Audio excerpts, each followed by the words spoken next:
Hey you, Adam here. No need to burn me at the stake for being some sort of voice witch. It really is me. I promise.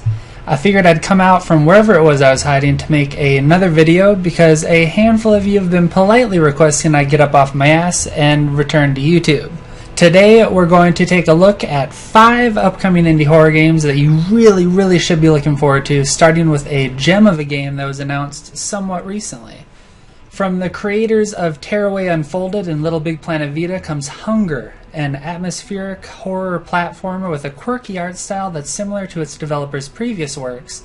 The difference here, as you can plainly see, is the nightmarish twist. The premise is simple enough. A young girl named Six has gotten trapped inside a hellish, monster-infested world called the Maw. It's our mission to help her escape before said monsters are able to do whatever it is monsters do with kids who have numbers for names.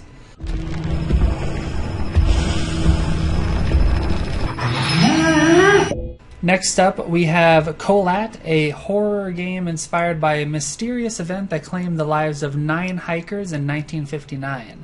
We still don't know what happened to these hikers, every one of which died mysteriously at the base of the eponymous Kholat Syakhl, pretty sure I'm not saying that right, which is otherwise known as Siberia's Mountain of the Dead, or Death Mountain.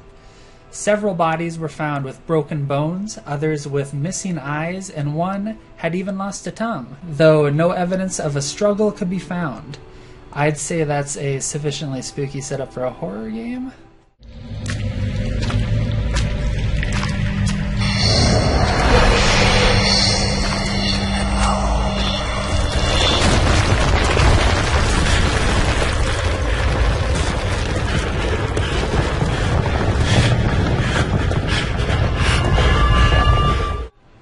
Taking the lucky number 3 spot is a little game called Grave.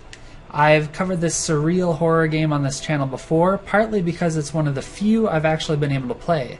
Grave is a surreal horror game with familiar ideas, such as the emphasis it puts on light and dark, which has served as the central theme for a number of horror games, including the Alan Wake franchise. It's also not a particularly easy game, as it refuses to hold the player's hand. I much prefer that over a game that spends too much time guiding the player, especially since that time would be much better spent on constructing meaningful scares. Where are you? What are you seeing?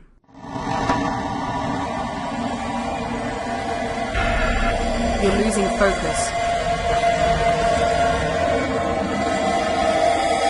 Stop. This next game would be worthy of a spot on this list for the simple fact that there's a bizarre lack of scary alien-themed horror games out there. The Hum Abductions isn't to be confused with The Hum, which it serves as the prequel for. If you're confused, don't worry, you're not alone. It's not every day we get a prequel to something that still hasn't released. It'd make more sense if they just referred to The Hum as the sequel to Abductions, but, you know, whatever. Anyway, in Abductions, an alien menace has invaded a city. Why they're doing such a thing is beyond me, but if this ever happens to me, you can guarantee the first thing I'll be doing is spraying those fuckers with water. And if that doesn't work, I'm going to sneeze on them, just like flurry of sneezes, just in case Morgan Freeman was right.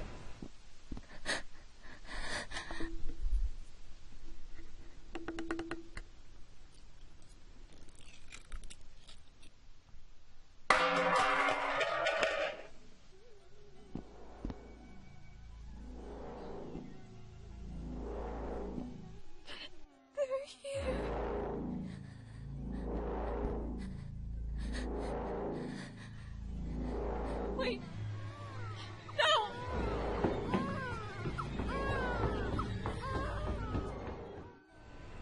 And capping off this list is Narcosis. Set in the deep blue, this game follows a deep-sea diver who's been stranded on the ocean floor. Unfortunately, limited oxygen isn't the only thing that we can look forward to having pit against us in our fight for survival, as anyone who's seen Planet Earth is undoubtedly familiar with the various other horrors that call the ocean their home. Horrors like this guy, or this guy, or maybe this guy, or holy fuck, what about this guy? Oh, that's horrifying. I'll hold you if you hold me. But before we mush our trembling bodies together, I'd like to politely ask that you like this video if you enjoyed it, comment if you're feeling chatty, and subscribe if you haven't already. Also, don't die?